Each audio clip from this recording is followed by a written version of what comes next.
Bangladesh labour পার্টির ইতিহাসে কোন ক্ষমতায় যাওয়ার ইতিহাস নেই।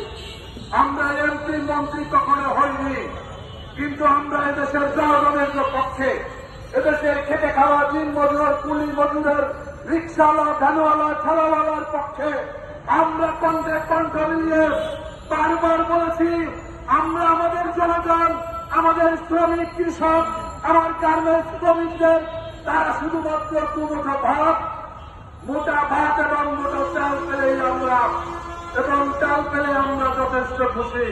কিন্তু আমরা দেখেছি যে এই 5ই আগস্টের সেই পরে আন্দোলন সংগ্রামে যাদের ভূমিকা ছিল তাদের চেহারা জনগণের কাছে যেন বিদর্শ আকারে উপস্থাপন হচ্ছে।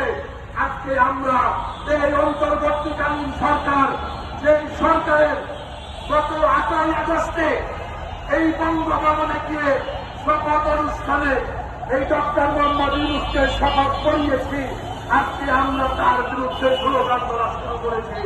এটা সম্পূর্ণ অন্যায়, সম্পূর্ণ সকল বিরোধী একটি কার্যকলাপ হিসাবে আমরা মনে করি।